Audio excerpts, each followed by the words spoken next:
तो दोस्तों चलिए लेकर के आ गए हैं आपके लिए टेस्ट नंबर 80। जी हाँ दोस्तों, पिछले दिन एएलपी और टेक्नीशियन ग्रेड 3 के लिए दोस्त ये 80 नंबर टेस्ट हुई थी। उसी का क्या है कि आज हम आपके सामने स्कोर कार्ड अब प्लस टेस्ट पेपर लेकर के आए हैं। ठीक है, तो स्कोर कार्ड दिखाने से पहले यानी कि आपका रैंक दिखाने से पहले क्या करेंगे हम लोग कि डिस्कस कर लेंगे टेस्ट पेपर पे और उसके आंसर पे डिस्कस कर लेंगे। ठीक है, देखिए ये जो टेस्ट हुई थी दोस्त, ये 26 अक्टूबर से लेकर के 27 अक्टूबर के बीच हुई थी टेस्ट। ठीक है, और उसके बीच में जितने लोगों ने टेस्ट दिया है उसमें आपका रैंक क्या है ये आपको दिखाएंगे टेस्ट पेपर देखने के बाद। ठीक है, तो चलिए क्या करते हैं कि देरी नहीं करते हैं, फटाफट हम टेस्ट पेपर पे डिस्कस कर लेते हैं, फिर आपको हम दिखा देंगे रैंक कार्ड यानी आपका रैंक दिखा देंगे। ठीक है, और जो लोग नए हैं दोस्त, अगर आप भी एएलपी और टेक्नीशियन ग्रेड 3 की तैयारी कर रहे हैं और टेस्ट अगर देना चाहते हैं तो आप भी दे सकते हैं, बिल्कुल फ्री में होता है टेस्ट। इसके लिए कोई 1 रुपया पैसा चार्ज आपको नहीं पे करना होगा। ठीक है, तो कैसे देना है टेस्ट ये आपको हम बता देंगे टेस्ट पेपर देखने के बाद। तो कम से कम क्या कीजिएगा ना कि जितने भी टेस्ट पेपर के क्वेश्चन है उसको देख लेते हैं,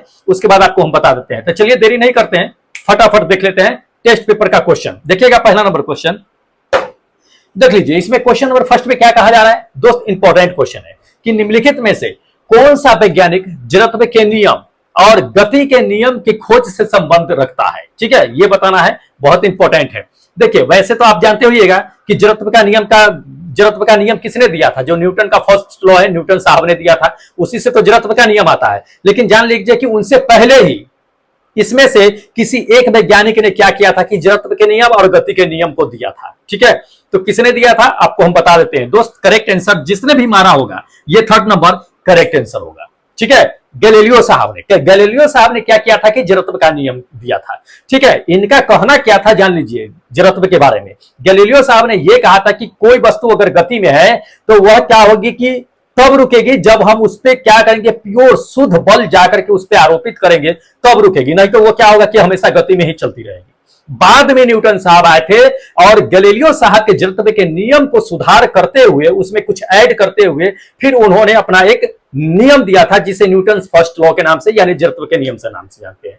तो जड़त्व का नियम आप जानते होइएगा, न्यूटन साहब ने क्या कहा था, उसने ये चीजें कहा था कि कोई भी वस्तु अपनी विराम अवस्था में तब तक बनी रह सकती है जब तक कि उस पर कोई बाहरी बल न लगा दिया जाए, या कोई भी वस्तु अपनी गति की अवस्था में बनी रह सकती है तब तक गति में बनी रहेगी जब तक उस पर कोई बाहरी बल आरोपित करके उसे रोका ना जाए, तब तक वह गति में बनी रहेगी। लेकिन गैलीलियो साहब ने सिर्फ गति से नहीं दिया था, विराम का नहीं दिया था। लेकिन न्यूटन साहब ने आकर के 2 नियम जड़त्व से दे दिए, एक तो विराम का नियम दे दिया, एक गति का नियम दे दिया। ठीक है, तो इसको ध्यान में रखिएगा, इंपॉर्टेंट है। प्लस गति के समीकरण का भी जो है आपका गैलीलियो साहब ने ही दिया था। लेकिन एक बात जान लीजिए कि गैलीलियो साहब को फोर्स के बारे में पता था, बल के बारे में पता था, लेकिन गुरुत्वाकर्षण के बल के बारे में उनको पता नहीं था। ये बात ध्यान रखिएगा, गैलीलियो साहब को गुरुत्वाकर्षण बल के बारे में उनको पता नहीं था। बाद में जो है न्यूटन साहब जब आए थे तो उन्होंने जो है ये चीज खोज की थी। ठीक है, इंपॉर्टेंट है, ध्यान रखिएगा। चलिए सेकंड क्वेश्चन दिखाते हैं टेस्ट का। देख लीजिए इसमें सेकंड क्वेश्चन है, क्या कर रहा है इसमें से कि निम्नलिखित में से कौन सा वैज्ञानिक बैरोमीटर का आविष्कार से जुड़ा हुआ है, ये हमें बताना है। जी हाँ, बैरोमीटर का आविष्कार किस वैज्ञानिक ने किया था ये बताना है। बहुत अच्छा क्वेश्चन है, ध्यान रखिएगा, आपको बताते हैं। ये फर्स्ट नंबर आंसर करेक्ट होगा। क्या एवेंजेलिस्टा साहब जो थे इन्होंने ही क्या किया था कि बैरोमीटर का आविष्कार किया था। जान लीजिए कि बैरोमीटर का आविष्कार कहने का मतलब बैरोमीटर का डिजाइन किया था इन्होंने। कब किया था? 1643 ईस्वी में इन्होंने क्या किया था कि बैरोमीटर का डिजाइन किया था। इंपॉर्टेंट है, ध्यान रखना है। चलिए नेक्स्ट क्वेश्चन बताते हैं। देख लीजिए अगला नंबर क्वेश्चन है दोस्त, ये सभी टेस्ट के पेपर के ही क्वेश्चन है जो काफी इंपॉर्टेंट है। एएलपी और टेक्नीशियन ग्रेड 3 की जो आपकी सीबीटी होने वाली है दोस्त, उसी को ध्यान में रखते हुए यह टेस्ट पेपर तैयार किया जाता है। साइंस से क्वेश्चन है, 25 क्वेश्चन पूछे जाते हैं, मतलब इस टेस्ट में पूछते हैं हम, और 6 से 7 मिनट का टाइम देते हैं, उसी में 25 क्वेश्चन को आपको डील करना आता है। उसी का हम आपको स्कोर कार्ड यानी आपका रैंक कार्ड भी दिखाएंगे, आप प्लस इस पे जो डिस्कस करा रहे हैं सो कहां से देना है टेस्ट, ध्यान रखिएगा। इस एप्लीकेशन को डाउनलोड कर लीजिएगा, इसी एप्लीकेशन पे दोस्त टेस्ट होता है 1 दिन बाद करके। ठीक है, ध्यान रखिएगा ये चीजें। ये आप एप्लीकेशन प्ले स्टोर से डाउनलोड कर सकते हैं ERCB सर के नाम से। अगर किसी तरह की समस्या होगी, टेस्ट मिलेगा न मिलेगा, तो दोस्त ध्यान रखिएगा ये नंबर दिया हुआ है, इस नंबर पे आप हमको कॉल या मैसेज कर लीजिएगा। ठीक है, और जो लोग इंटेलिजेंट है दोस्त वो तो टेस्ट कहीं से भी खोज लेंगे। चलिए अब देखते हैं क्वेश्चन पे। देखिए क्वेश्चन नंबर फर्स्ट का है, तीसरा नंबर है टेस्ट का ये क्वेश्चन। क्या कह रहा है इसमें कि भारी व्यायाम के दौरान जो भारी व्यायाम करते हैं या हम लोग क्या करते हैं कि ज्यादा हार्ड वर्क कर लेते हैं, उसके दौरान क्या होता है ना कि दोस्त पैर में जो है वसा जमा हो जाता है, जिसके कारण पैर ऐंठने लगता है या दर्द करने लगता है या थकान हमें महसूस होता है कि जोड़ों का दर्द हो रहा है यहाँ पे। वो किसकी वजह से होता है, ध्यान रखिएगा। जब भी हम हार्ड वर्क करते हैं या हम क्या करते हैं कि व्यायाम कर लेते हैं, एक्सरसाइज कर लेते हैं, उसके दौरान क्या होता है कि शरीर से जो लैक्टिक एसिड क्या होता है कि निकलती है, और लैक्टिक एसिड जमा हो जाने की वजह से क्या होता है कि हमें दर्द महसूस होता है या क्या होता है कि ऐठन महसूस होता है। ध्यान रखिएगा किसकी वजह से, लैक्टिक एसिड की वजह से। ये इंपॉर्टेंट है, ये ध्यान रखिएगा। सेकेंड नंबर आपका आंसर क्या होगा कि बिल्कुल करेक्ट होगा, लैक्टिक एसिड की वजह से। इंपॉर्टेंट है, पूछे जाते हैं ये सवाल। चलिए अगला नंबर क्वेश्चन देख लीजिए। अगला नंबर क्वेश्चन में क्या कह रहा है इसमें दोस्त, ये चीजें कह रहा है कि विराम की अवस्था में एक क्या कर रहा है, विराम की अवस्था में एक जो है औसत वयस्क व्यक्ति में प्रति मिनट जो है श्वसन दर की सीमा क्या होती है, ये हमें बताना है। मतलब एक मिनट में कितने बार सांस लेकर के छोड़ सकता है, ये बताना है। एक स्वस्थ व्यक्ति की बातें कर रहा है, तो ध्यान रखिएगा एक स्वस्थ व्यक्ति अगर सांस लेकर के छोड़ने की बात कर रहे हैं तो इसमें जान लीजिए कि 17 से 18 बार जो है एक मिनट में वो सांस की दर उसकी होती है छोड़ने लेने की। कितनी, एक मिनट में 16 से 17 बार, या कहिए कि 15 से 18 बार के आसपास में होती है। ध्यान रखिएगा ये सेकंड नंबर, मतलब 15 से नीचे नहीं होगा और 20 से ऊपर नहीं जाएगा, 20, 15 और 20 के बीच में ही रेंज में रहेगा। ध्यान रखिएगा, जरूरी फिक्स नहीं है कि 15 से 18 ही देगा, 17, 18 दे सकता है या सीधा 18 भी दे सकता है, तो इसको ध्यान में रखना है। 15 से ऊपर और 20 के नीचे जो है एक मिनट में प्रति दर जो है सांस की रेट होती है, ठीक है। इसको ध्यान में रखिएगा। कभी कभी हार्ट के बारे में पूछ देता है कि कितने पंप करते हैं एक मिनट में, ठीक है, तो 72 बार जो होता है ना तो वो करता है, इसको ध्यान में रखिएगा, इंपॉर्टेंट है।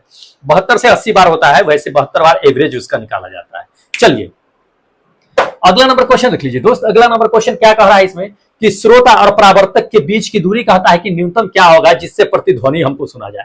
देखिए प्रतिध्वनि सुनने के लिए जो होता है 17.2 मीटर होता है। कितना होता है, 17.2 मीटर, लेकिन इसमें 17.2 नहीं है, कोई बात नहीं है, 17 मीटर मार सकते हैं, 17 मीटर मार सकते हैं। तभी आपको क्या होगा कि इको साउंड सुनाई देगा, मतलब एक बार हम बोले तो वो टकरा करके दोबारा आ जाए। ये मिनिमम जो रेंज इसकी होती है वो होती है 17 मीटर। कितना, 17 मीटर, याद रखिएगा, इंपॉर्टेंट है।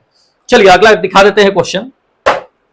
अगला नंबर क्वेश्चन देख लीजिए दोस्त। अगला नंबर कहता है कि वह धातु जो इलेक्ट्रॉन प्राप्त करने के साथ साथ क्या कहता है कि इलेक्ट्रॉन खोने की भी जो क्षमता रखती है, वो इसमें से कौन है। ठीक है, देखिए जनरली देखा अगर जाए तो दोस्त जितने भी धातु होते हैं वो इलेक्ट्रॉन का त्याग करते हैं और अपने आप को क्या करते हैं कि अस्थायी करके पॉजिटिव बना लेते हैं, धनायन बना लेते हैं। ठीक है, जितने भी धातु होते हैं। अधातु की अगर बात कर ले तो लगभग जनरली जितने भी अधातु होते हैं इलेक्ट्रॉन्स को ग्रहण करते हैं और ग्रहण करके ऋणात्मक जो है अस्थायी बना करके ऋणायन हो जाते हैं।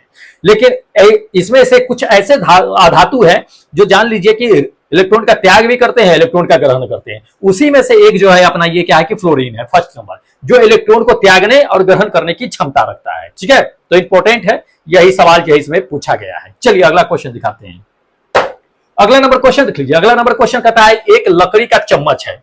क्या है, एक लकड़ी का चम्मच है, आइसक्रीम के कप में डुबाए हुए हैं, इसका दूसरा सिरा क्या होगा। बहुतों लोगों ने गलत कर दिया है दोस्त, इसमें बहुतों लोगों ने कह दिया है कि इसमें जो है संवहन के प्रक्रिया के द्वारा ठंडा हो जाएगा। बहुतों ने कह दिया है कि विकिरण के प्रक्रिया के द्वारा जो है ठंडा हो जाएगा।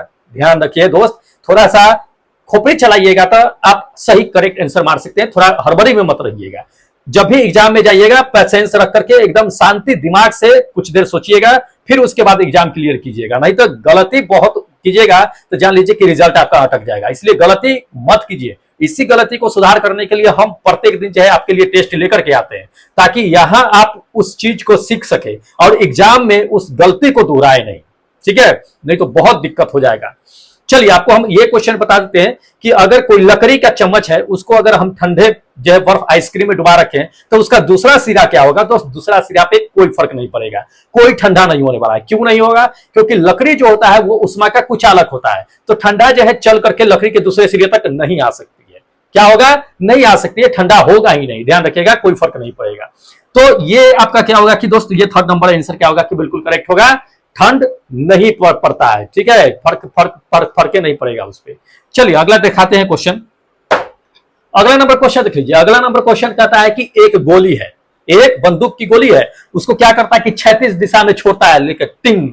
ठीक है, और उसके बाद ये एक क्या है कि आपका दूसरा गोली है जो ऊपर से ऊंचाई से छोड़ी जाती है।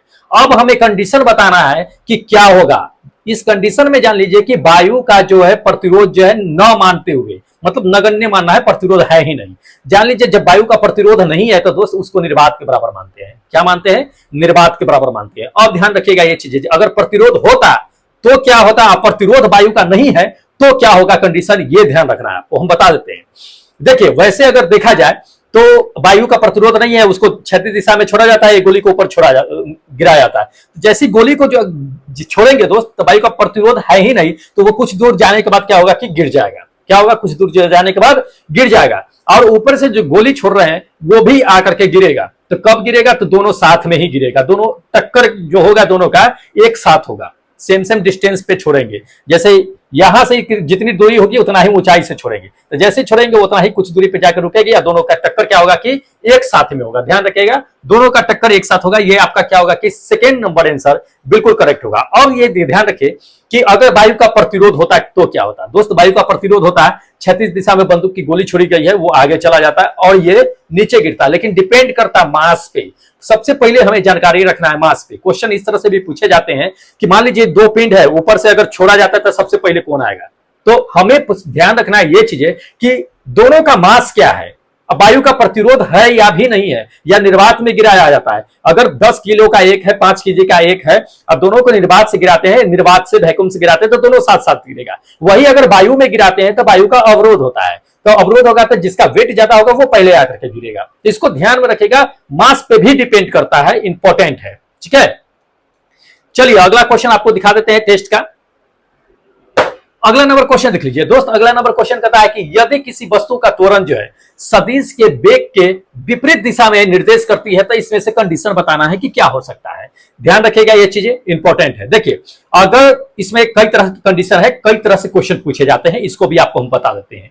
देखिए इसमें क्या है कि अगर कोई वस्तु त्वरण है, त्वरण मतलब आगे वेग सदिश दिशा में क्या है कि वेग से चल रही है कोई वस्तु, त्वरण उसी दिशा में लग रही है, तो उसका क्या होगा कि वेग बढ़ेगा। क्या होगा कि वेग बढ़ेगा। लेकिन वस्तु अगर जिस दिशा में चल रही है तुरंत ठीक उसके अपोजिट दिशा में आ रही है तो ध्यान रखिएगा कि वेग घटेगा। और इसमें दोस्त विपरीत दिशा में ही कह रहा है, त्वरण क्या कर रहा है, सदिश के विपरीत दिशा में कर रहा था। इस कंडीशन में क्या होगा कि वेग घटेगा, उसकी गति क्या होगी कि धीमे हो जाएगी, उसकी गति धीमे हो जाएगी। ध्यान रखिएगा ये सेकेंड नंबर आपका आंसर करेक्ट होगा, धीमी हो जाएगी। इंपॉर्टेंट है, ध्यान में रखना है। ठीक है, चलिए अगला क्वेश्चन आपको हम दिखा देते हैं, देख लीजिएगा। अगला नंबर क्वेश्चन क्या कह रहा है दोस्त, काफी इंपॉर्टेंट है। दो सदिशों के परिणाम कहता है क्या सबसे छोटा परिणाम क्या होगा अगर उसके बीच का एंगल ये दे दिया है, तो इस सारे एंगलों में से बता देना है कि सबसे छोटा कौन सा होगा, वो भी रिजल्टेंट, दो सदिशों के रिजल्टेंट परिणाम। तो देखिए दो सदिशों के बीच अगर परिणाम अगर ले लिया जाए तो दोस्त परिणाम का रिजल्टेंट का जो फॉर्मूला होता है वो आर बराबर होता है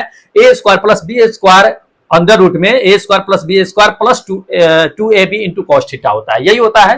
तो ध्यान रखिएगा ab plus ab into cos theta होता है। तो इसमें क्या कीजिएगा ना दोस्त कि कॉस थीटा के जगह पे हम सारा मान रखेंगे। जब सारा मान रखिएगा तो ध्यान रखिएगा कॉस 90 डिग्री का वैल्यू क्या होता है, 0 होता है, तब ए स्क्वायर प्लस बी स्क्वायर आपका रह जाएगा क्योंकि 0 हो जाएगा। 45 डिग्री रखिएगा तो रूट अंडर 1/2 होता है। 180 डिग्री रखिएगा तो माइनस में मान होता है, cos 180 डिग्री का मान -1 होता है, तो ये माइनस में आ जाएगा। 0 रखिएगा तो 0 का मान 1 होता है, cos 0 डिग्री का वैल्यू 1 होता है, तो 1 उसमें रह जाएगा, तो a square plus b square plus ab रह जाएगा। ध्यान रखिएगा तो इसमें जो मान सबसे न्यूनतम होगा वो माइनस वाला होगा, यानी कि 180 डिग्री होगा। ये थर्ड नंबर आपका आंसर करेक्ट होगा। ठीक है, इसको ध्यान में रखिएगा, इंपॉर्टेंट है दोस्त, पूछे जाते हैं। चलिए अगला नंबर क्वेश्चन देख लीजिए। अगला नंबर टेस्ट का क्वेश्चन कहता है कि निम्नलिखित में से कौन सा संबंध जो है सही है। ठीक है, तो इसमें दे दिया है गति बराबर जो है दूरी गुणे समय। देखिए गति कहिए या स्पीड कहिए, स्पीड बराबर क्या होता है, डिस्टेंस बाय टाइम होता है। स्पीड बराबर डिस्टेंस बाय टाइम होता है, तो स्पीड बराबर डिस्टेंस बाय टाइम ये सेकंड नंबर में है, यानी गति बराबर दूरी बटे समय कहिए या चाल बराबर दूरी बटे समय कहिए, ये सेकंड नंबर आपका करेक्ट आंसर है। ठीक है दोस्त, काफी इंपॉर्टेंट है टेस्ट के क्वेश्चन, इसलिए कहते हैं कि मिस मत कीजिएगा, हमेशा टेस्ट में अटेम्प्ट करते रहिएगा। चलिए अगला नंबर क्वेश्चन देख लीजिए दोस्त। अगला नंबर क्वेश्चन कहता है कि किसी वस्तु के भार में अगर वृद्धि होगा तो उसके साथ में दबाव पर क्या असर पड़ेगा। देखिए किसी भी वस्तु के अगर वेट में वृद्धि होता है तो जान लीजिए कि उसका दबाव में भी वृद्धि होगा, दबाव में भी वृद्धि होगा। जैसी वेट बढ़ेगा वैसी दाब क्या होगा कि बढ़ेगा, जैसी वेट कमेगा वैसी दबाव कमेगा। एक दूसरे के क्या होता है कि समानुपाती होती है दाब और वेट के। ठीक है, इसको ध्यान रखिएगा, क्या होगा, बढ़ेगा। तो ये फर्स्ट नंबर आपका आंसर क्या होगा कि बिल्कुल करेक्ट होगा, भार बढ़ने पे दाब बढ़ता है। ठीक है, चलिए अगला क्वेश्चन आपको दिखा देते हैं। हाँ देखिएगा दोस्त, अगला नंबर क्वेश्चन क्या कर रहा है दोस्त, अगला नंबर ये क्वेश्चन कर रहा है कि दरवाजा खोलना डैश का उदाहरण है, किसका उदाहरण है, किसका एग्जांपल है, ये बताना है। देखिए जब भी हम दरवाजा खोलते हैं तो क्या करता है, दरवाजा को हैंडल को पकड़ करके उसके बाद खोलते हैं, तो दरवाजा को आखिर छूते हैं ना हम, तो दरवाजा छूते हैं तो ध्यान रखिएगा ये क्या होगा कि कॉन्टैक्ट फोर्स लगेगा, क्या लगेगा, संपर्क बल यानी कॉन्टैक्ट फोर्स लगता है, अप्लाई होता है इस पे। तो ये थर्ड नंबर आपका आंसर करेक्ट होगा। लेकिन अब तो ऑटोमेटिक आ गया है, क्या कि सेंसर वाला दरवाजा आ गया है, लेकिन सबके घर में नहीं है। ये सब क्या होता है कि ऑफिशियली चीजें होता है जो सेंसर पे, आप जैसे मॉल उल में जाइएगा तो क्या होगा कि आप जैसे दरवाजा पे जाइएगा शीशा के गेट वैसे ही खुलना शुरू हो जाएगा, तो उसको छूते भी नहीं है, बल्कि आपको क्या करता है कि सेंस कर लेता है, डिटेक्ट कर लेता है कि यहाँ पे कोई है, और उस अनुसार से डोर क्या होता है कि ओपन हो जाता है। ठीक है, तो इसको ध्यान में रखिएगा। लेकिन यहाँ पे आम दरवाजा की बातें किया जा रहा है, जो हम ओपन करते हैं तो वो उस पर कौन सा बल लगता है, तो उस पर कॉन्टेक्ट बल लगता है। ठीक है, इसको ध्यान में रखना है दोस्त, इंपॉर्टेंट है। चलिए अगला क्वेश्चन आपको हम बता देते हैं। हाँ अगला नंबर क्वेश्चन देख लीजिए, टेलीफोन का आविष्कार जो है किसने किया था, काफी इंपॉर्टेंट है। देखिए टेलीफोन का आविष्कार जो किया था दोस्त, ये फर्स्ट नंबर ग्राहम बेल साहब ने किया था, अलेक्जेंडर ग्राहम बेल साहब ने किया था। अब इसके बारे में थोड़ा सा स्टोरी आपको बता देते हैं, ग्राहम बेल ने आखिर कैसे जो है आपका टेलीफोन का आविष्कार किया था। ठीक है, ध्यान से सुनिएगा, लास्ट में इसका रिजल्ट भी सुनिएगा, थोड़ा सा इंटरेस्टेड है। ग्राहम बेल साहब के बारे में ऐसा कहा जाता है, ठीक है, रियलिटी कहा जाता है, मतलब रियलिटी है या नहीं है ये बताते हैं बाद में आपको, पहले सुन लीजिए। ग्राहम बेल के बारे में कहा जाता है कि ग्राहम बेल के पास जो है एक गर्लफ्रेंड थी। कौन थी, गर्लफ्रेंड थी, जिसका नाम हेली था, जिसका नाम हेली था। किसी दिन अचानक, मतलब दोनों काफी में दोस्ती थी, किसी दिन अचानक क्या हुआ कि हेली जो है गायब हो गई। क्या हुई, हेली गायब हो गई। गर्लफ्रेंड के गायब होने से क्या हुआ कि ग्राहम बेल साहब जो है काफी उदास रहने लगे थे, उदास रहने लगे थे, वो उनका किसी चीज में मन नहीं लगता था, उनको जो हमेशा जो हेली की यादें जो है सताया करती थी। हेली की याद में वो काफी जो है कमजोर होते जा रहे थे। एक दिन उन्होंने दिमाग लगाया कि नहीं चलो हेली से मिला जाए, हेली को खोजा जाए। बहुत भ्रमण किए, बहुत जगह खोजे, लेकिन हेली नहीं मिली। फिर अंत में उन्होंने क्या किया कि जिस टेलीफोन का आविष्कार किया और हर जगह जो है टेलीफोन लगाना शुरू किया, और उसके बाद जहां भी फोन लगाते थे वहां बोलते थे कि हेली, फिर लगाया फोन, हेली, फिर लगाया फोन, हेली है, हेली है, हेली है, हेली हेली हेली हेली हेली करते करते आज जो है हेली के जगह पे हेलो हो गया। जो हम फोन उठाते हैं कहते हैं कि हेलो, वो हेली के नाम पे था। ठीक है, तो हेली के गर्लफ्रेंड के हर जगह जो है उन्होंने हेली हेली करते करते लोगों ने देखा कि हेली हेली कर रहा है, क्या हेली हेली कर रहा है, तो उसी की जगह पे क्या हो गया, हेलो हो गया। लेकिन चलो दोस्त, ये क्या है कि एक इमेजिनरी स्टोरी है, एक काल्पनिक स्टोरी है, रियलिटी इससे नहीं है। आज सबसे पहले ऐसा माना था गर्लफ्रेंड को उन्होंने फोन किया था हेली को, लेकिन दोस्त ऐसा नहीं है। जान लीजिए कि अलेक्जेंडर ग्राहम बेल ने टेलीफोन का आविष्कार किया था। कब किया था, 1876 में किया था। ये रियलिटी नहीं है, ये आपको याद करने के लिए हम आपको बता दिए हैं कि ग्राहम बेल की गर्लफ्रेंड हेली थी और कैसे जो है टेलीफोन का आविष्कार हुआ। बस ये याद करने का एक तरीका है ये, तो ये इसको ध्यान में रखिएगा। 1876 ईस्वी में आपका ग्राहम बेल जो है साहब ने क्या किया था कि टेलीफोन का आविष्कार किया था। उसी समय उन्होंने टेलीफोन का पेटेंट भी ले लिया था। पेटेंट समझते होइएगा, पेटेंट ले लिया था। उसके बाद जान लीजिए कि सबसे पहले उन्होंने जो कॉल किया था अपने गर्लफ्रेंड को, हेली को नहीं कॉल किया था, बल्कि वो अपने फ्रेंड, अपने दोस्त को कॉल किया था जिसका नाम थॉमस वाटसन था। उन्होंने अपने फ्रेंड को ही सबसे पहले फोन किया था और टेलीफोन पे बात किया था। तो ध्यान रखिएगा, सिर्फ याद करने के लिए हमने ये स्टोरी आपको बता दी है ताकि याद रहे। चलिए अगला क्वेश्चन दिखाते हैं। अगला नंबर क्वेश्चन देख लीजिए दोस्त, अगला नंबर क्वेश्चन ये कहा जा रहा है कि वैज्ञानिक, हाँ कहता है कि वैज्ञानिक ज्ञान के आधार पर कहता है परमाणु सिद्धांत का प्रतिपादन सबसे पहले किसने किया था। देखिए परमाणु सिद्धांत का प्रतिपादन में तो श्रेय जो है बहुत सारे वैज्ञानिक का जाता है, लेकिन इसे सबसे पहले की बात किया जा रहा है दोस्त, तो सबसे पहले जान लीजिए कि किया गया था जॉन डाल्टन साहब ने किया था। किसने किया था, जॉन डाल्टन साहब ने किया था। ध्यान रखिएगा, ये फर्स्ट नंबर आपका आंसर करेक्ट होगा। इसके बाद बहुत सारे वैज्ञानिक आए थे जो परमाणु के सिद्धांत पे रिसर्च किए थे और उसे आगे बढ़ाए थे, जैसे थॉमसन साहब आ गए, उसका रदरफोर्ड साहब आ गए, नील्स बोर साहब आ गए, चैडविक साहब आ गए। इसी तरह से बहुत सारे वैज्ञानिक आए थे जिसके बाद जो है उन्होंने उस पे परमाणु के सिद्धांत पे शोध किया था, आगे बढ़ाया था। लेकिन सबसे पहले अगर बात आता है तो जान लीजिए ये जॉन डाल्टन साहब का ही आता है, नाम जो आता है शोध, ठीक है, परमाणु के खोज में इंपॉर्टेंट है। चलिए अगला नंबर क्वेश्चन देख लीजिए। अगला नंबर कहता है कि एक टेडपोल किस प्रक्रिया के द्वारा एक वयस्क मेढक में क्या होता है कि विकसित होता है। ठीक है, टेडपोल समझते होइएगा क्या होता है टेडपोल। टेडपोल कहने का मतलब होता है कि मेढक जब अंडे देती है तो अंडे थोड़ा सा विकसित होता है, विकसित होने के बाद जो बनता है उसी को टेडपोल कहते हैं। तो वह किस प्रक्रिया के द्वारा जो है फिर टेडपोल जो है मेढक में कन्वर्ट हो जाता है, मेढक बदल में बन जाता है। तो इसको ध्यान में रखिएगा, काफी इंपॉर्टेंट है। आपका करेक्ट आंसर जो हम बताते हैं दोस्त ये सेकेंड नंबर होगा। क्या? काया पलट या कायांतर कहिए, इसको काया पलट कहिए या कायांतर कहिए। इसी प्रक्रिया के थ्रू क्या होता है ना टेडपोल कि मेढक में कन्वर्ट हो जाता है, धीरे धीरे मेढक में विकसित हो जाता है। तो ये चीजें है इंपॉर्टेंट है। आप कैसे होता है ये भी जान लीजिए। आपको बताते हैं, बता ही दिए कि मेढक जो अंडा देती है वो उससे जो थोड़ा सा विकसित होता है उसे टेडपोल कहते हैं। टेडपोल के क्या होता है ना दोस्त, जान लीजिए कि थायराइड ग्रंथि होती है। उस थायराइड ग्रंथि में थायरोक्सिन हार्मोन पाया जाता है। वो थायरोक्सिन जो होता है वो कायांतर की प्रक्रिया में मदद करता है, जिसकी वजह से क्या होता है टेडपोल जो होता है वो धीरे धीरे जो है मेढक में विकसित होना शुरू हो जाता है। तो इंपॉर्टेंट है कौन भूमिका निभाता है? थायराइड। थायराइड में थायरोक्सिन हार्मोन जो होता है वो निभाता है टेडपोल को मेढक में विकसित होने में। तो इसको ध्यान में रखिएगा, इंपॉर्टेंट है। ठीक है, चलिए अगला क्वेश्चन दिखा देते हैं। अगला नंबर क्वेश्चन देख लीजिए। अगला नंबर क्वेश्चन कहता है कि पौधे का कहता है कि कौन सा भाग जो है जो प्रकाश संश्लेषण के लिए हवा से कार्बन डाइऑक्साइड को प्राप्त करता है। सब लोग अच्छी तरह से जानते हैं, बहुत अच्छा क्वेश्चन है और बहुत इजी क्वेश्चन है। देखिए हवा से प्रकाश संश्लेषण के लिए कार्बन डाइऑक्साइड को जो ग्रहण करता है वो करता है स्टोमेटा, रंध्र। क्या करता है? स्टोमेटा, रंध्र। पत्ते को देखिएगा तो छोटे पत्ते में क्या होता है कि छोटे छोटे छिद्र होते हैं, उसी छिद्र को क्या कहते हैं हम लोग? रंध्र कहते हैं या स्टोमेटा कहते हैं। उसी के थ्रू क्या होता है कि गैसों का आदान प्रदान होता है, उसी से ऑक्सीजन भी निकलता है और उसी से कार्बन डाइऑक्साइड भी लेते हैं। तो उसी स्टोमेटा, उसे छोटे छोटे छिद्र को स्टोमेटा कहते हैं। इसको ध्यान में रखिएगा, वाष्पोत्सर्जन भी उसी के थ्रू होता है। तो इंपॉर्टेंट है। चलिए अगला क्वेश्चन दिखाते हैं। अगला नंबर क्वेश्चन देख लीजिए दोस्त। अगला नंबर क्वेश्चन कहता है कि पिज्जा हो गया, बर्गर हो गया, नूडल्स हो गया, जितने भी खाद्य पदार्थ होते हैं क्या उसमें विटामिन सी भरपूर मात्रा में होते हैं? अगर विटामिन सी भरपूर मात्रा में होता है, नहीं होते हैं, तो आखिर होता क्या है ये हमें बताना है। देखिए जितने भी आप फास्ट फूड देख रहे हैं उसमें जान लीजिए कि विटामिन सी की भरपूर मात्रा नहीं होती। विटामिन सी की भरपूर मात्रा जो होता है क्या होता है? कच्चे खाद्य पदार्थ में होते हैं। ठीक है, विटामिन सी की ऐसे जो है बर्गर, नूडल्स, पिज्जा, ये जितने भी फास्ट फूड होते हैं उसमें जो होता है भरपूर मात्रा में जो होता है दोस्त कार्बोहाइड्रेट होता है। ये फर्स्ट नंबर क्या होता है? कार्बोहाइड्रेट भरपूर मात्रा में होता है, ना कि विटामिन सी होता है। ठीक है, तो इंपॉर्टेंट है, ध्यान में रखना है। चलिए अगला नंबर क्वेश्चन देख लीजिए दोस्त। अगला नंबर क्वेश्चन कहता है कि भोजन का वह घटक जो हमारे शरीर को क्या करता है कि संक्रमण से लड़ने में मदद करता है वो होता कौन है? देखिए हमारे शरीर को संक्रमण से लड़ने में जो मदद करता है वो होता है प्रोटीन।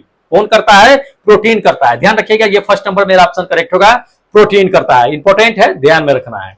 चलिए अगला क्वेश्चन आपको दिखा देते हैं। अगला नंबर क्वेश्चन देख लीजिए दोस्त। अगला नंबर क्वेश्चन कहता है कि चट्टान कणों के अतिरिक्त मिट्टी में निम्न भी होते हैं, मतलब मिट्टी में जो चट्टान के कण के अलावा और क्या क्या मौजूद होता है। ध्यान रखिएगा, आपको हम बताते हैं चट्टान के अलावा, चट्टान के कण के अलावा जो होते हैं वो खनिज भी मौजूद होता है, कार्बनिक पदार्थ भी होता है, वायु भी होता है, जल भी होता है, मौजूद होता है। ध्यान रखिएगा, ये फोर्थ नंबर आपका आंसर करेक्ट होगा। ठीक है, तो इंपॉर्टेंट है, ध्यान में रखना है दोस्त। चलिए अगला क्वेश्चन दिखा देते हैं। अगला नंबर क्वेश्चन देख लीजिए, कहता है कि ब्रह्मांड के दो पिंडों के बीच गुरुत्वाकर्षण बल किस पर निर्भर नहीं करता है। देखिए इसका फॉर्मूला आपको याद होना चाहिए कि ब्रह्मांड में दो कण है, उसके बीच जो बल लगता है उसका फॉर्मूला क्या होता है। ध्यान रखिएगा, उसका जो फॉर्मूला होता है ए बराबर जो होता है दोस्त क्या होता है? Capital G into capital small into m1 into m2 by R square होता है। ये होता है आपका ब्रह्मांड में जितने भी पिंड होते हैं, दो पिंडों के पीछे गुरुत्वाकर्षण बल का फॉर्मूला यही होता है जो गुरुत्वाकर्षण बल लगता है। ठीक है, capital G into m1 into m2 by R square होता है। अब इसमें ध्यान रखिए कि किस पे निर्भर करता है। ऑप्शन के बेस पे हम चलते हैं और उसको मिलाते चलिएगा। ऑप्शन के बेस पे चलेंगे, कहता है कि पहला जो है उसके बीच की दूरी के पर निर्भर नहीं करता है दोस्त। आर स्क्वायर जो होता है उसके बीच की दूरी ही होती है, दो कणों के बीच की दूरी होती है जो फोर्स लगता है सो। ठीक है, दूसरा नंबर देख लीजिए। दूसरा नंबर कहता है कि उसके द्रव्यमान के उत्पाद जेट पर निर्भर नहीं करती है। उत्पाद कहने मतलब प्रोडक्ट, उसके गुणनफल। तो m1 इंटू m2 क्या है? उसका उत्पाद ही है, प्रोडक्ट ही है, गुणनफल ही है, उस पर डिपेंड करता है। तीसरा नंबर देख लीजिए, कहता है कि आपका कि उसके द्रव्यमान के योग पर निर्भर नहीं करती है। तो बिल्कुल उसके द्रव्यमान के योग पर निर्भर नहीं करती है, क्योंकि उसके द्रव्यमान के दोस्त गुणनफल पे, प्रोडक्ट पे, उत्पाद पे डिपेंड करती है, ना कि योगफल पे डिपेंड करती है। तो ये थर्ड नंबर आपका आंसर करेक्ट होगा अकॉर्डिंग टू क्वेश्चन, इस पे डिपेंड नहीं करती है। ठीक है, इंपॉर्टेंट ही है। चलिए अगला क्वेश्चन दिखा देते हैं। अगला नंबर क्वेश्चन देख लीजिए दोस्त। अगला नंबर क्वेश्चन कहता है कि निम्नलिखित में से किस ताप पैमाने में जो है ऋणात्मक संख्या नहीं होती है। जी हाँ, काफी इंपॉर्टेंट है, बहुत लोगों ने इसमें गलती कर लिया है। देखिए आपको हम बताते हैं कि किसके ताप पैमाने पर नेगेटिव मान नहीं होता है, नेगेटिव वैल्यू नहीं होता है। देखिएगा आपको हम बताते हैं दोस्त, ये सेकेंड नंबर आपका होगा क्या, केल्विन। केल्विन पे नेगेटिव क्या होता है कि नंबर नहीं होते हैं। अब क्यों नहीं होता है ये जान लीजिए दोस्त। जान लीजिए कि 0 केल्विन बराबर जो होता है -273.15 डिग्री सेल्सियस होता है 0 केल्विन बराबर, और -273.15 डिग्री सेल्सियस से नीचे टेम्परेचर होता ही नहीं है। इसी को परम शून्य तापमान कहा जाता है। इससे नीचे नहीं होता, तो जब इससे नीचे नहीं जाता तो केल्विन को हम नीचे नहीं ले जा सकते हैं। इसलिए केल्विन का वैल्यू जो होता है, न्यूमेरिकल वैल्यू जो होता है, नंबर जो होता है, वो नेगेटिव में नहीं होता है। ध्यान रखिएगा ये चीजें, ठीक है। तो ये सेकेंड नंबर ही आपका क्या होगा कि बिल्कुल करेक्ट आंसर होगा, ठीक है। चलिए अगला क्वेश्चन आपको हम दिखा देते हैं। हाँ देख लीजिएगा, अगला नंबर क्वेश्चन कहता है कि जब दो परमाणु संयुक्त होते हैं, दो परमाणु क्या होते हैं कि संयुक्त होते हैं, आपस में मिलते हैं, तो उसे क्या कहते हैं दोस्त, उसे नाभिकीय संलयन कहते हैं। क्या कहते हैं, नाभिकीय संलयन। याद रखिएगा, दो बड़े बड़े परमाणु को आपस में जुटने की क्रिया को हम नाभिकीय संलयन कहते हैं, और जब वही परमाणु आपस में टूटते हैं तो उसको नाभिकीय विखंडन अभिक्रिया कहते हैं, ठीक है। तो इसको ध्यान में रखिएगा, नाभिकीय संलयन हो जाएगा। ये सेकेंड नंबर आपका आंसर बिल्कुल करेक्ट होगा, ठीक है। चलिए अगला क्वेश्चन आपको दिखा देते हैं। अगला नंबर क्वेश्चन देख लीजिए। अगला नंबर क्वेश्चन ये कह रहा है कि रिएक्टर पैमाना क्या है, मतलब रिएक्टर पैमाना है तो किस तरह का रिएक्टर पैमाना होता है, लॉगरिथमिक स्केल होता है। रिएक्टर पैमाना क्या होता है, एक लॉगरिथमिक जो है स्केल होता है, मतलब लघु गणकीय पैमाना कहिए, ये चीजें होता है। ये फर्स्ट नंबर आपका आंसर करेक्ट होगा, लघु गणकीय स्केल, ठीक है, इंपॉर्टेंट है। चलिए अब क्या करते हैं ना दोस्त कि आपका जो है लास्ट क्वेश्चन आपको हम दिखा देते हैं। देख लीजिए, ये अपना टेस्ट का लास्ट क्वेश्चन है दोस्त। क्या कहा जा रहा है कि यदि मान लीजिए कि आपका वोल्ट मीटर क्या है, वोल्ट मीटर सूचक जो है स्केल पे शून्य पर ठीक से नहीं है, शून्य पर ठीक से नहीं है, तो उस कंडीशन में आपका क्या त्रुटि होगा ये बताना है। देखिए अगर वोल्ट मीटर का सूचक जो होता है, इंडिकेटर जो होता है स्केल पर अगर शून्य पर अगर ठीक से नहीं है, तो जान लीजिए कि उसके सिस्टम में एरर है। क्या है, सिस्टम में एरर है, उसके सिस्टम में त्रुटि है, ठीक है। तो ध्यान रखिएगा, ये सेकेंड नंबर आपका आंसर बिल्कुल करेक्ट होगा, ठीक है। तो दोस्त ये था अपना टेस्ट का 25 इंपोर्टेंट क्वेश्चन जो एएलपी टेक्नीशियन ग्रेड 3 के लिए तैयार किया गया था। आज भी टेस्ट नंबर 81 जो है एक्टिव है, तो उसे फटाफट दे लीजिएगा। और जो लोग टेस्ट रेगुलर देते हैं वो तो अभी तक अटेम्प्ट कर लिए होंगे, जी हाँ। और जो लोग नए हैं अभी तक रुके हैं, तो आपको हम बता देते हैं दोस्त, इस एप्लीकेशन को फटाफट इंस्टॉल कीजिए, और इंस्टॉल करने के बाद आप अगर इंटेलिजेंट है तो टेस्ट पेपर आप खोज लेंगे कि कहां पे 81 एक्टिव है। अटेम्प्ट करने के लिए लिखा होगा, 81 जाकर के अटेम्प्ट कर लीजिएगा। फिर नेक्स्ट डे हम इसका क्या करेंगे कि आपके सामने score card plus test paper लेकर के आएंगे। तो अभी कम से कम क्या कीजिए कि देख लीजिए टेस्ट पेपर का स्कोर कार्ड कि कितने लोगों ने भाग लिया है, जो लोग टेस्ट दिए हैं वो भी अपना स्कोर कार्ड इस पे देख लीजिए, ठीक है, कि कितना नंबर आपका आया है, कितना नंबर के बीच में है, ये चीजें देख लीजिए। चलिए इसको फटाफट इंस्टॉल कर लीजिए। अब चलिए आपको हम क्या करते हैं दोस्त कि आपका टेस्ट पेपर का स्कोर कार्ड यानी कि रैंक कार्ड भी दिखा देते हैं कि आपने कितना स्कोर किया है, ठीक है। चलिए ज्यादा देरी नहीं करेंगे, हम दिखा देते हैं। देखिएगा आप बता देते हैं। फर्स्ट में देख लीजिए, ये आपका क्या है कि दोस्त स्कोर कार्ड है। स्कोर कार्ड में नाम दिया हुआ है, आपका नंबर दिया हुआ है, आपका ग्रेड दिया हुआ है, और कितना रैंक है आपका, कितने नंबर पे है, ये दिखाया गया है, ठीक है। तो इसको ध्यान रखिएगा। देखिए ये टेस्ट पेपर जो था इसमें कुछ त्रुटि थी, जिसके बाद संजय कुमार यादव साहब जो है हमें मैसेज किए थे कि सर इसमें कुछ त्रुटि है, इसे सुधार कीजिए। तो दोस्त क्या था कि 2-3 घंटे टेस्ट चलने के बाद उस त्रुटि को हमने इसके अंदर सुधार किया था। सच में त्रुटि था, संजय यादव जब टेस्ट दिए थे तो उन्हें पता चला था ये चीजें, उसके बाद सुधार किए थे, जिसकी वजह से उनका रैंक चाहे नंबर चाहे दोस्त वो कम आ गया था। उन्होंने मुझे मैसेज किया था। खैर कोई नहीं, बहुत बहुत धन्यवाद दोस्त। इसी तरह से जिसको भी लगे कि नहीं त्रुटि है दोस्त, कम से कम मैसेज कीजिएगा, क्योंकि हम भी क्या होते हैं कि ज्यादा परेशान होते हैं, ऑफिस ड्यूटी से आते जाते हैं, तो टेस्ट पेपर बनाने में थोड़ा सा ज्यादा हो सकता है कि त्रुटि हो सकता है, 1-2 क्वेश्चन त्रुटि हो जाता है। लेकिन आप लोग खैर तेज हैं, अच्छी बात है, और तेज होना भी चाहिए दोस्त। यही तेज तो क्या होता है कि आप लोगों का सिलेक्शन दिलाएगा, और ऐसा होना चाहिए। जिन लोगों को लगता है कि नहीं त्रुटि हुआ है, या जिन लोगों को लगता है कि सर ये गलत है, क्वेश्चन पकड़ लेते हैं, क्योंकि बहुत सारा क्वेश्चन पढ़ाते हैं, उसमें 1-2 त्रुटि आ ही जाती है, तो जो तेज होते हैं वो तुरंत पकड़ लेते हैं, हमें बता देते हैं। बहुत अच्छी बात है दोस्त, ये होना चाहिए, लोगों को ऐसा करना भी चाहिए। बहुत अच्छा है संजय यादव, बहुत अच्छा है, आपने ये बताया जिसकी वजह से हमने ये सुधार किया है। कोई नहीं, आपका नंबर कम आया है, कोई दिक्कत नहीं है। खैर देख लीजिए, अब दिखा देते हैं स्कोर कार्ड। देखिएगा नंबर फर्स्ट में दोस्त, नंबर फर्स्ट में जो आज है वो दिखा देते हैं। हाँ, कौन है? सुबोध कुमार साहब है नंबर फर्स्ट में। दूसरे नंबर पे जो है ये शिशु प्रिया है। तीसरे नंबर पे देख लीजिएगा कि अंकज कुमार साहब है। चौथे नंबर पे देख लीजिएगा कि राजू भाई साहब है। उसको पांचवें नंबर पे देख लीजिएगा रंजन पांडे है। छठे नंबर पे देख लीजिएगा दोस्त मुरेंद्र वर्मा साहब जो जिला बदायूं से है। बहुत अच्छा दोस्त। चलिए अगला नंबर देख लीजिएगा। अगला नंबर पे जो है अजीत यादव साहब है 7वें नंबर पे। 8वें नंबर की अगर बात कर लेते हैं तो दोस्त ये श्याम कुमार साहब है। उसका 9वें नंबर पे अगर बात कर लेते हैं तो संजय कुमार यादव है जो 9वें नंबर पे है। कोई बात नहीं है दोस्त, मेहनत कीजिए। चलिए उसके बाद आपको बताते हैं कि 10वें नंबर पे ये मुकेश मल्होत्रा साहब है। उसके बाद 11वें नंबर पे जो है दोस्त ये है मंटू साहब है। उसको 12वें नंबर पे जो है दोस्त है ये पंकज कुमार साहब है। 12वें नंबर पे पंकज कुमार साहब है। बहुत अच्छा है, मेहनत कीजिए।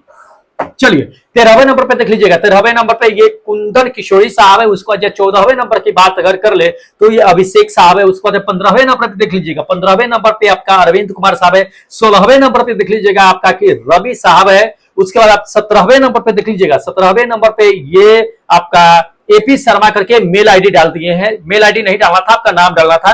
एक बार क्या कीजिएगा कि एप्लीकेशन को लॉगिन करके अपना नाम चेंज कर लीजिएगा, या मुझे क्या कीजिएगा कि मैसेज कीजिएगा, आपका नाम हम चेंज कर देंगे। ठीक है, तो मैसेज कम से कम कर दीजिएगा ताकि याद रहे, थोड़ा सा हम भूल जाते हैं। चलिए उसके बाद देख लीजिएगा 12वें नंबर पे ये पवन कुमार चंद्रवंशी साहब है। ठीक है, भूल जाते हैं इसका मतलब ये नहीं है कि हमें क्या है कि भूलने की बीमारी है दोस्त। थोड़ा सा क्या है कि ड्यूटी के वजह से हम काम में व्यस्त रहते हैं, इस वजह से थोड़ा सा दिक्कतें होती है। ठीक है, तो इसलिए बताते हैं कि समय पे कम से कम आप क्या कीजिए कि बता दीजिएगा, कोई दिक्कत नहीं होगा, हम कर देंगे।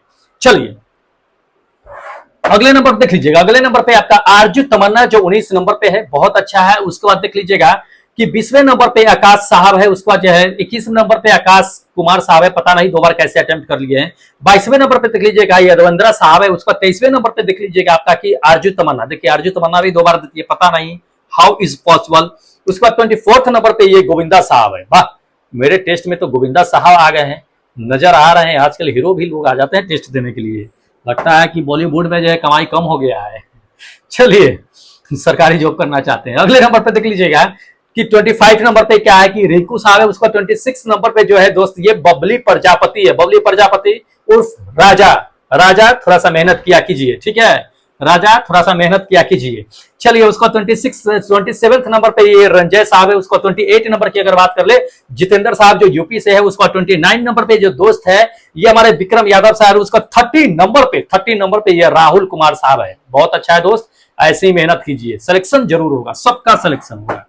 चलिए अगला नंबर पे देख लीजिएगा 31 नंबर पे देख लीजिएगा कि राहुल भारद्वाज साहब है। उसका 32 नंबर पे ये विक्रम यादव साहब है। उसके बाद 33 नंबर पे देख लीजिएगा कि उमेश राम साहब है। उसके बाद जो है 34th नंबर पे जो है ये दिनेश भाई है जो सोनभद्रा से। बहुत अच्छा है। उसके बाद 35 नंबर पे देख लीजिएगा भूषण साहब है। उसका 36 नंबर पे देख लीजिएगा कि अजीत कुमार साहब है। 36 पे अजीत कुमार साहब है। दोस्त बहुत अच्छा है, ऐसी मेहनत किया कीजिए। चलिए उसको 37 नंबर पे देख लीजिएगा कि राहुल मुंजे साहब है। उसका 38 नंबर पे देख लीजिएगा कि सुदामा माली साहब है। उसके बाद के सिंह साहब जो है आपका जो है 33 नंबर पे। 34th नंबर 34 कहते हैं, 39 पे तो दिखाई दिए हैं आपको कि के सिंह है। उसका 40 नंबर पे आपका क्या है कि संदीप यादव साहब है जो पटना से है। ठीक है, संदीप साहब। चलिए उसके बाद 41 नंबर पे देख लीजिएगा कि आपका क्या है कि वीरेंद्र साहब है। उसका 42 नंबर पे जो है ये संदीप यादव साहब है पटना से। पता नहीं 2 बार कैसे दे दिए संदीप भाई, आप कैसे दे लेते हो, जरा मुझे भी आइडिया बता दो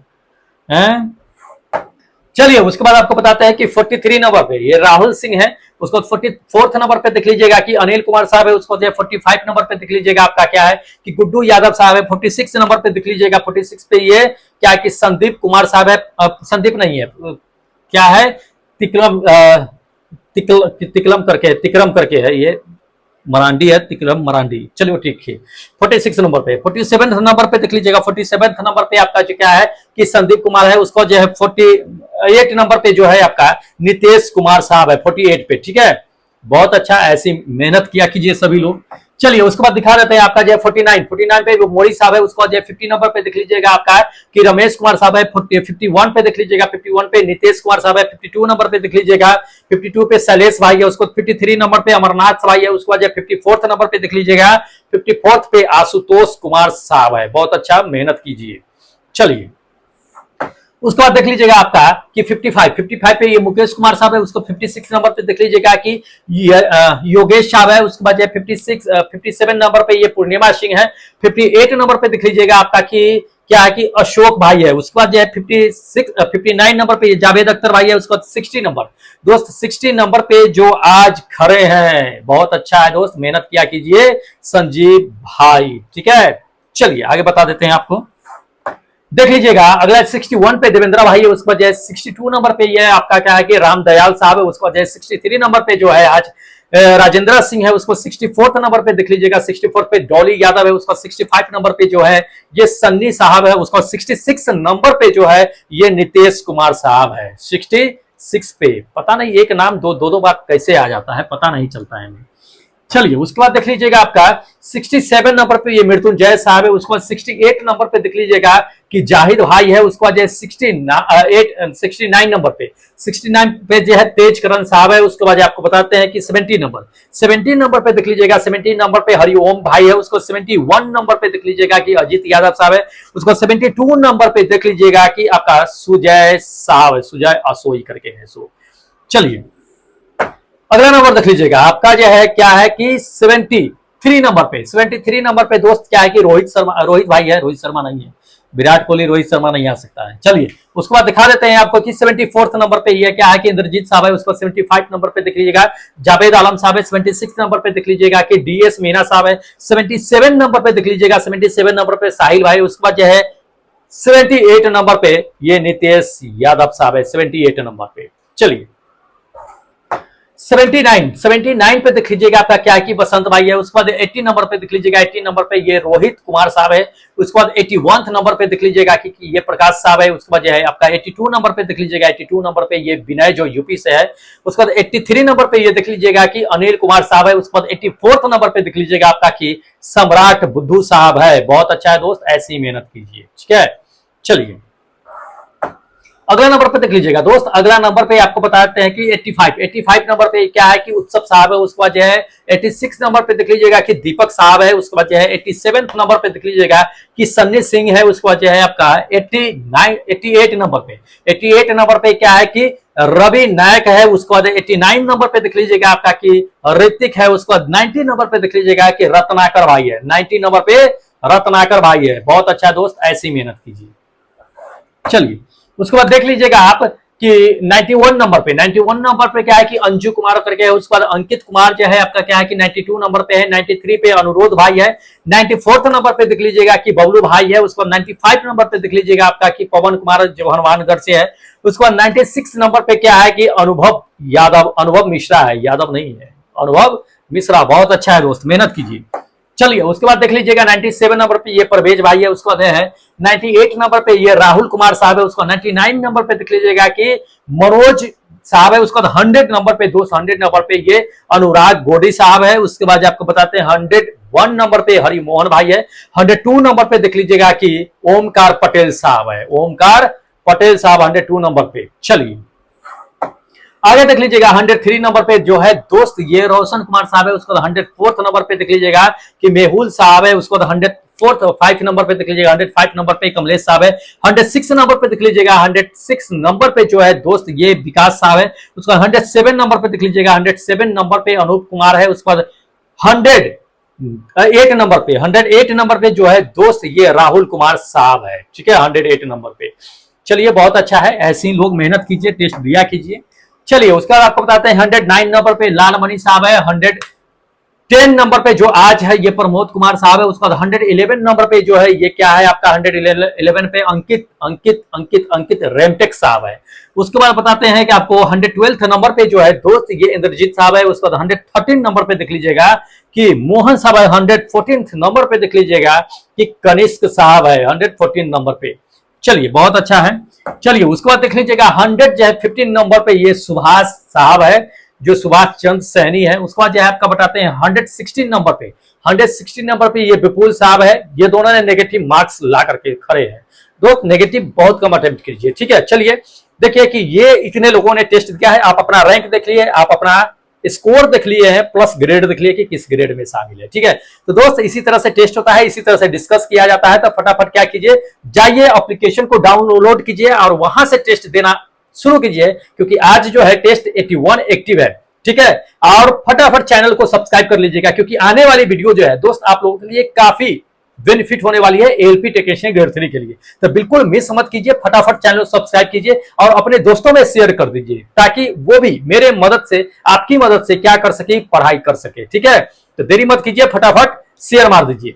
चलिए अब हमें क्या कीजिए कि दोस्त इजाजत दीजिए, क्योंकि फिर हम अगले दिन आपके साथ मिलेंगे एक नए वीडियो के साथ, एक नए सेट के साथ। तब तक जय हिंद दोस्तों।